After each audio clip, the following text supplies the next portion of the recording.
பிரியமானவர்களே, இயேசு கிறிஸ்துவின் நாமத்தில் உங்களுக்கு என் அன்பின் வாழ்த்துக்கள். நீங்கள் எல்லோரும் எப்படி இருக்கிறீங்க?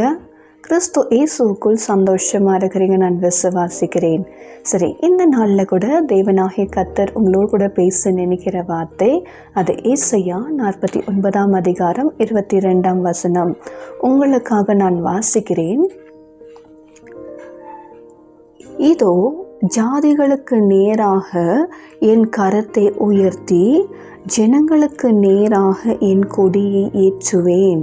அப்பொழுது உன் குமாரர்கள் கொடும் கைகளில் ஏந்தி கொண்டு வருவார்கள், உன் குமாரத்திகள் தோளின் மேல் ஏந்தி கொண்டு வருவார்கள் என்று கர்த்தராகிய ஆண்டவர் சொல்லுகிறார்.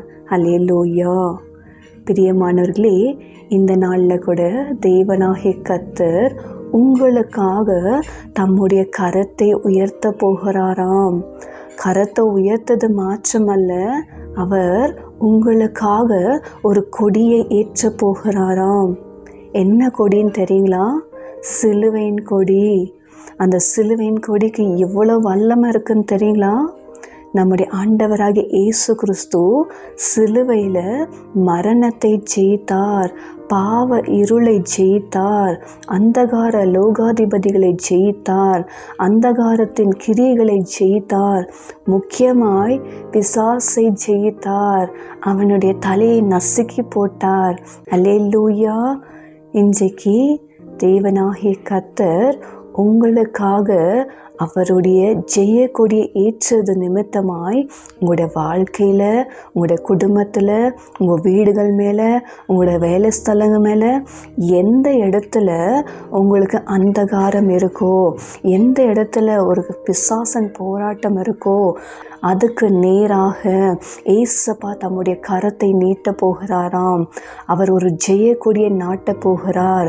ஆகையால் நீங்கள் அதை மேற்கொள்ள முடியும். அவர் ஜெய கொடி ஏற்றதுனால உங்களுடைய வாழ்க்கையில் எல்லாமே ஜெயமாய் முடியும்.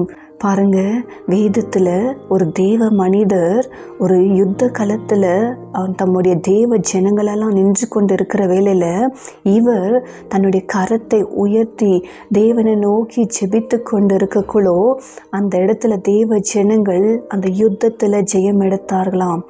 எவ்வளோ அவருடைய கரம் உயர்ந்ததோ அவ்வளவாய் அவங்களுக்கு ஜெயம் கிடைத்ததாம். பிரியமானலே, இன்றைக்கு ஏசப்பா தேவனாகிய கர்த்தர் உங்களுக்காக தம்முடைய கரத்தை நீட்டக்குள்ளோ உங்களுக்கு எப்படியாப்பட்ட ஒரு காரியம் நடக்கும் தெரியுங்களா? ஒரு ஜெயத்தை கொடுக்க போகிறார். உங்களோட வாழ்க்கையில் அற்புதமான காரியத்தை செய்ய போகிறார். அந்தகார இருள் விலகும். ஆச்சரியமான காரியம் உங்கள் வாழ்க்கையில் செய்வார். உங்களுடைய வாழ்க்கையில் எல்லாமே ஜெயமாய் மாற்ற போகிறார். எது தோல்வி நீங்கள் நினைக்கிறீங்களோ அதில் ஏசப்பா ஜெயத்தை கொடுக்க போகிறார். ஏன்னா அவருடைய சிலுவையின் கொடியை உங்களுக்காக ஏற்றிருக்கிறார். அவருடைய கரத்தை உங்களுக்காக நீட்டிருக்கிறார். அவருடைய கரத்தின் மூலியமாய் உண்டாகிற வெற்றியை நீங்கள் பார்க்க போகிறீங்க. அல்லேலூயா. விசுவாசிக்கிறீங்களா? அப்படின்னா நம்ம ஜெபிப்போமா? தகப்பனே, இந்த நாளின் வார்த்தைக்காக உமக்கு நன்றி செலுத்துகிறோம். அப்பா உம்முடைய பிள்ளைகளுக்காக உம்முடைய கரத்தை நீட்டி ஒரு ஜெய கொடியை நாட்டுவேன் என்று சொன்னீங்களப்பா.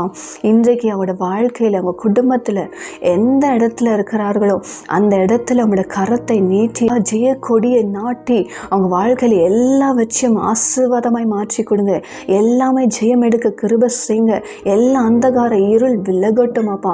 ஆச்சரியமான காரியத்தை செய்து மகிழ பண்ணுங்க. இயேசுவின் நாமத்தில் ஜெபிக்கிறோம் ஜீவனுள்ள நல்ல பிதாவே. ஆமேன்.